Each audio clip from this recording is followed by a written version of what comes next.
पाकिस्तान का field marshal असीम मुनीर अब खुद को खलीफा बनाने की कोशिश में है। कट्टरपंथी आर्मी चीफ मुनीर खुद को मुस्लिम मुल्कों की हिमायती के तौर पर दिखाने की कोशिश में अपनी ही चाल भूल गए हैं। जो पाकिस्तान कल तक कहा करता था कि उसने परमाणु बम मुस्लिम मुल्कों की हिफाजत के लिए तैयार किया है, उसी पाकिस्तान का मुनीर ईरान और फिलिस्तीन पर हमलों के दौरान अमेरिकी राष्ट्रपति ट्रंप के व्हाइट हाउस में बैठकर फिलिस्तीन और हमास के खिलाफ प्लान बना रहा था। पाकिस्तान एक्सपोज हो गया है। मुनीर अपनी हरकत से बेनकाब हो गया है। मामला ये है कि आप बहुत जल्द गाजा में पाकिस्तानी सेना को देखेंगे जो कि इजराइल और अमेरिका के इशारों पर हुकुम तालीम करता दिखाई देगा।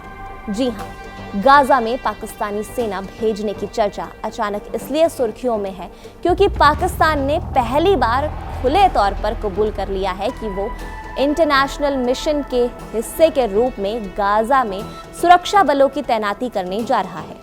हालांकि उसने ये भी कहा है कि उसकी सेना हमास को निशाना बनाने या उसे निरस्त्र करने जैसी किसी भी कार्रवाई में शामिल नहीं होगी। ऐसे में पाकिस्तान के इस दोहरे रुख ने ये सवाल खड़ा कर दिया है कि पाकिस्तान आखिर किस मकसद से ये कदम उठाना चाहता है और सेना प्रमुख जनरल असीम मुनीर की सोच इसके पीछे क्या वजह हो सकती है। यानी पाकिस्तान के दांत खाने के अलग और दिखाने के अलग होते हैं। ये अब मुस्लिम मुल्क भी देख चुके हैं।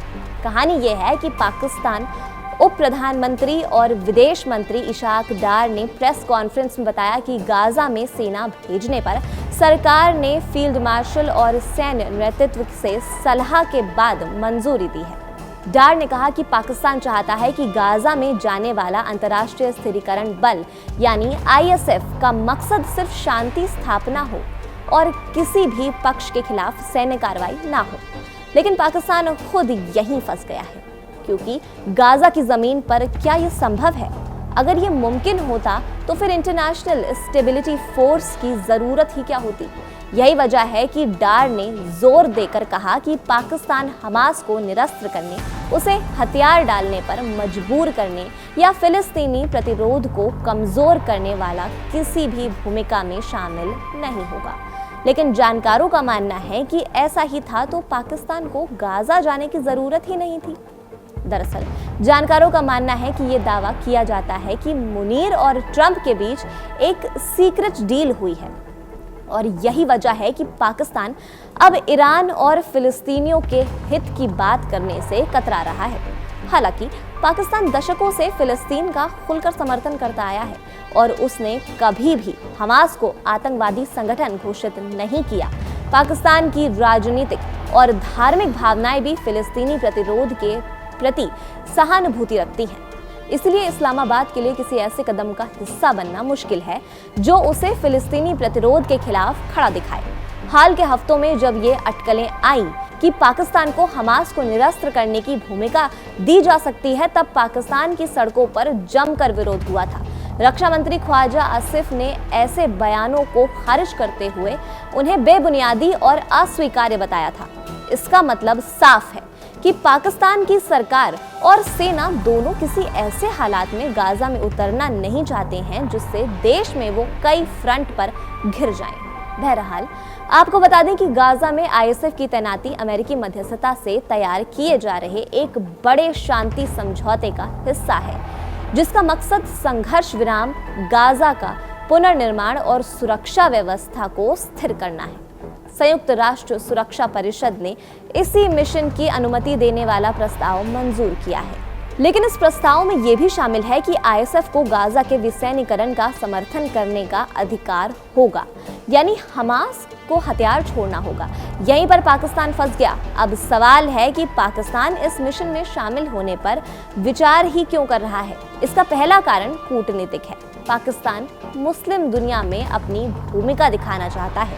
अगर इस फोर्स में इंडोनेशिया जैसे बड़े मुस्लिम देश पहले ही 20,000 सैनिक भेजने की पेशकश कर चुके हैं तो पाकिस्तान ये मौका खोना नहीं चाहता कि वो भी इस गठजोड़ का अहम हिस्सा बने। दूसरा कारण अंतर्राष्ट्रीय मंच पर अपनी जिम्मेदार छवि दिखाना है। पाकिस्तान पहले ही संयुक्त राष्ट्र के कई शांति अभियानों में सक्रिय रहा है और ये मौका उसे वैश्विक स्तर पर सकारात्मक भूमिका निभाने का अवसर देता है।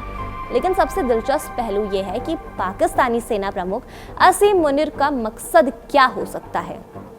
मुनीर पिछले 1 साल से लगातार बाहरी दुनिया में पाकिस्तान की साख बढ़ाने, आर्थिक सहयोग पाने और मध्य पूर्वी देशों के साथ सामरिक रिश्ते को मजबूत करने की कोशिश कर रहा है। गाजा मिशन में सीमित रूप से शामिल होना उनके लिए ये दिखाने का साधन हो सकता है कि पाकिस्तान एक स्थिर, जिम्मेदार और मुस्लिम दुनिया में प्रभावी राष्ट्र है।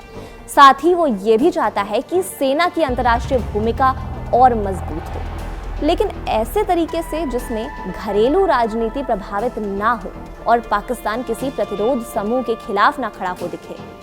इसीलिए मुनीर ने प्रधानमंत्री शहबाज को सलाह दी है कि मिशन तभी मंजूर किया जाए जब उसका जनादेश बिल्कुल साफ हो और किसी भी लड़ाकू अभियान में पाकिस्तानी सैनिकों की भागीदारी को सख्ती से बाहर रखा जाए। कुल मिलाकर पाकिस्तान अपनी ही चाल में फंसता दिखाई दे रहा है।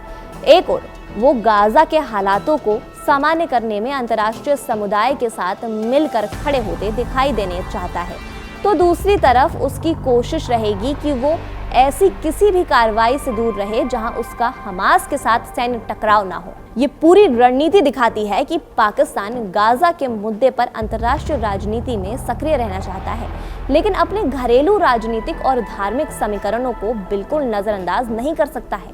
बड़ा सवाल ये है कि हमास अब पाकिस्तानी सेना को किस तरह से लेता है, ये देखने वाली बात है। इस खबर पर आप क्या सोचते हैं? अपनी राय हमें कमेंट सेक्शन में जरूर बताइएगा और देखते रहिए कड़क।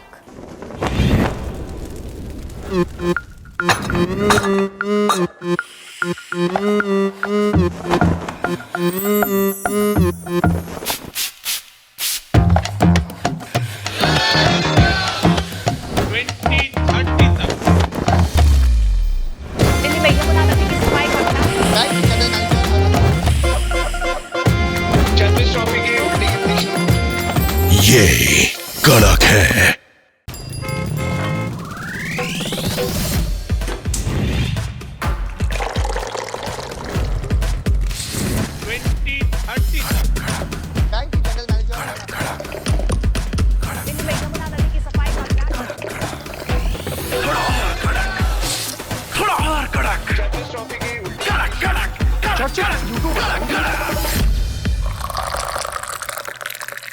ये कड़क है।